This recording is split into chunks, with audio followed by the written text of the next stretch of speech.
हम इस समय अपना दल के कार्यालय पर मौजूद हैं और पीछे हमारे गीत बज रहा है उम्मीद का दिया, अनुप्रिया अनुप्रिया। भारतीय जनता पार्टी के कार्यालय पर हमने जश्न की तस्वीरें दिखाई, लेकिन जो भारतीय जनता पार्टी के सहयोगी दल रहे मिशन 2022 का किला फतेह करने में, उनके कार्यालय का नज़ारा भी आप देख सकते हैं। यहाँ भी जश्न कुछ कम नहीं है। और हमारे साथ में यहाँ पर इस समय मौजूद हैं केंद्रीय मंत्री और अपना दल की अध्यक्ष यहाँ पर अनुप्रिया पटेल जी। सीधे उन्हीं से बात करेंगे क्योंकि बड़ी भूमिका रही अनुप्रिया जी। जिस तरह से एक बार फिर से बहुमत की सरकार यहाँ पर आई है, आप लोग की भी अहम भूमिका है उसमें, कैसे देखते हैं? निश्चित रूप से ये एक साझा प्रयास था और ये एक साझी सफलता है। अपना दल और भारतीय जनता पार्टी तो 3 चुनाव साथ में लड़ चुके हैं, ये चौथा चुनाव था। 3 चुनाव के प्रयोग बहुत सफल थे। चौथे चुनाव की हमें उम्मीद थी कि सफल होगा और वैसा हुआ भी। और इस बार एक और पार्टनर हमारे साथ जुड़े, निषाद पार्टी भी।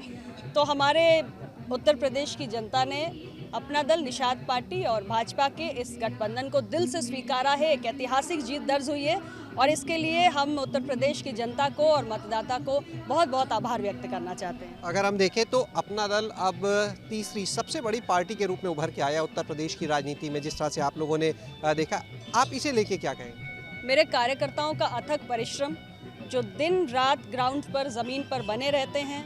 आम जनमानस से हमारा कनेक्ट कभी ख़त्म नहीं हुआ।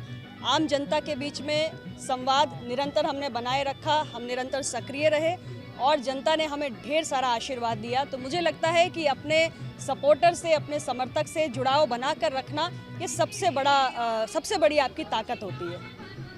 कहा जा रहा था शुरू में चुनाव के पहले कि समाजवादी पार्टी और भाजपा के बीच में बड़ी टफ फाइट होगी। अखिलेश यादव भी काफ़ी फील्ड में थे और कांग्रेस की बात करें तो प्रियंका गांधी, जो लड़की हूँ लड़ सकती हूँ का नारा दिया था, वो भी मैदान में थी। लेकिन यहाँ पर जो लड़की दिख रही है, जो महिलाएं दिख रही है, उनका असर दिखा। देखिए, मेरी पार्टी से 3 महिला प्रत्याशियों को मैंने चुनाव के मैदान में उतारा और मैं पहले दिन से श्योर थी कि वो तीनों विजयी होंगी। हमारी तीनों महिला प्रत्याशी शानदार तरीके से जीत कर आई हैं और हमारे एनडीए गठबंधन में भी आप देखिए कि उत्तर प्रदेश की महिला वोटर्स ने बहुत बड़ा झुकाव दिखाया है। और जो हमारी तमाम योजनाएं रहीं जिनसे महिलाएं लाभान्वित हुई, चाहे शौचालय का निर्माण हो, सेल्फ हेल्प ग्रुप्स का सशक्तिकरण हो, या आवास का जो स्वामित्व है महिलाओं के नाम पर हो, या गैस का सिलेंडर हो, तो एक महिला वोटर भी एस्पिरेशनल है, अपना हक अधिकार समझती है और सरकारों की कार्यशैली को भी नोटिस करती है कि उसके जीवन में कोई बदलाव लाने के लिए सरकार चिंतित है या नहीं। तो महिलाओं ने जब अपने जीवन में बदलाव महसूस किया तो एनडीए को फिर से मौका दिया। आपने महिलाओं की बात की, कांग्रेस को भी एक महिला लीड कर रही थी प्रियंका गांधी और बसपा को भी एक महिला लीड करती दिखी मायावती। तो क्या लगता है महिलाओं का दोनों पर भरोसा नहीं है? मुझे लगता है कि अभी कांग्रेस पार्टी तो अपनी ज़मीन तलाश रही है, अभी उन्हें और काम करने की ज़रूरत है। हाँ, बहुजन समाज पार्टी की स्थिति इस चुनाव में काफ़ी खराब रही, प्रदर्शन काफ़ी खराब रहा। मुझे लगता है पार्टी को नए सिरे से सोचना चाहिए। अच्छा, एक चीज़ ये बताइए, आज मुख्यमंत्री से भी मुलाकात हुई आपकी, आप गए बधाई देने के लिए, क्या खास रहा? उनके नेतृत्व में इतनी बड़ी जीत एनडीए ने हासिल की है और एक नई पारी के लिए, एक नए सेकंड टर्म के लिए उनको हमारी तरफ से बहुत ढेर सारी बधाई और शुभकामनाएं देने के लिए गए हैं। हमने साथ में मिलकर काम करना है और भी अच्छा काम करना है। तो आज तो बस मिठाइयाँ खिलाने का दौर था, आज लड्डू का एक्सचेंज हुआ है। 22 हो गया, 24 में अब बहुत समय नहीं। अब तो पार्टी तो जिस हम देखते हैं, भाजपा जो है लगातार अगले की तैयारी में जुट जाती है। तो यानी अब 22 के बाद 24 की तैयारी। देखिए, संकेत तो उत्तर प्रदेश की जनता ने दे दिया है कि अब उत्तर प्रदेश का मतदाता जागरूक भी है, उसकी अपेक्षाएं भी हैं और आपको काम करके उसके जीवन में सकारात्मक तब्दीली करके दिखाना होगा। अगर वोटर के जीवन में बदलाव नहीं आएगा तो वोटर आपको सत्ता से बाहर का रास्ता दिखाएगा। तो एक संकेत इस चुनाव में मिला है और हमारे ऊपर संकेत के साथ एक बड़ी जिम्मेदारी भी है कि अगले 2 साल में एनडीए गठबंधन को लोकसभा चुनाव में जाने से पहले वोटर की अपेक्षाओं की पूर्ति और भी जोरदार तरीके से करनी है। बहुत काम करना है। 3 वो चीज़ें जो लगता है जिसकी वजह से जीत मिली, 3 चीज़ें। पहली तो गरीब कल्याण की योजनाएं, जिन्होंने एक आम गरीब व्यक्ति के जीवन में बदलाव किया।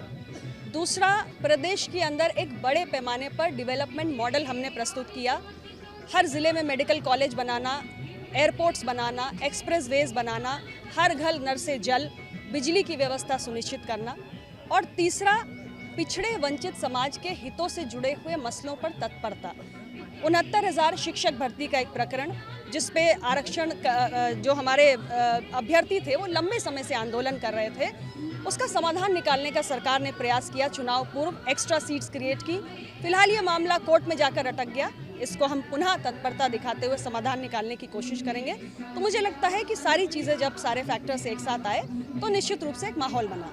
आखिरी सवाल, इस बार सीटें बहुत ज़्यादा जीती हैं तो क्या लगता है जो मंत्रिमंडल होगा उसमें भी अपना दल की जगह ज़्यादा होगी? तय कर लेंगे। कोई बातचीत अभी इस पर, क्योंकि अब तो बस शपथ ग्रहण आने वाला है। अभी तो जश्न का माहौल है, ये खत्म होगा तो बाकी बातें भी तय कर लेंगे। ये थी हमारे साथ में अनुप्रिया पटेल जी, जिनका साफ तौर पर कहना है कि जो भारतीय जनता पार्टी की विकास की योजनाएं थी, जो भी काम किया पार्टी ने और अपना दल ने जिस तरह से काम किया, निश्चित रूप से उसका ही नतीजा है ये जो परिणाम सामने निकल कर आए। हालांकि उन्होंने ये भी कहा कि अब मेहनत और ज़्यादा करनी होगी, जिम्मेदारी भी और ज़्यादा हो चुकी है। कैमरा से होगी प्रमोद के साथ शैलेश अरोरा, एबीपी गंगा, लखनऊ।